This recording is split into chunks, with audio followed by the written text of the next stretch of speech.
very big, I think momentous decisions are being made by companies all around the world, the biggest, and they want to come back into the U.S. I do want to say while I'm up here, I've been contacted by some of the biggest companies in the world, and because of what we're doing economically and through tariffs and taxes and incentives, they want to come back into the United States.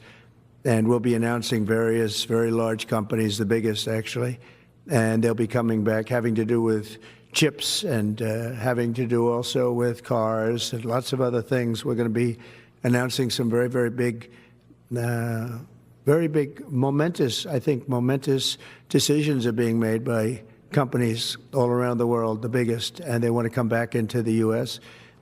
Car plants are being canceled in other locations now because they want to build them here. And you read about a couple, not that I want to mention names or anything, but you read about a couple of big ones in Mexico just got canceled because they're going to be building them in the United States. And that's very simply because of what we're doing with respect to taxes, tariffs, and incentives. And I think it's a very important thing. And you'll be seeing this over the next, probably over the next 2 years, to be honest. But you're going to see a lot of it over the next couple of weeks. A lot of big ones are going to be announcing. And so while we're here, I guess we can take a couple of quick questions. Go ahead, please. Please.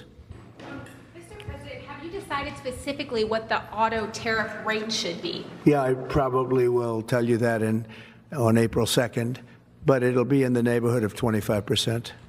What about semiconductors and pharmaceuticals? It'll be 25% and higher, and it'll go very substantially higher over a course of a year. But we want to give them time to come in because, as you know, when they come into the United States and they have their plant or factory here, there is no tariff. So we want to give them a little bit of a chance. Yes, thank you. The EU, Andrea Shalal, the EU representative is going to be here in Washington next week. Tomorrow. He's going to be meeting with Hassett and Greer and Letnick. What can the EU do to sort of avoid the reciprocal tariffs that you've talked about? And, you know, you've talked a lot about the VAT. Do you expect them to reduce that?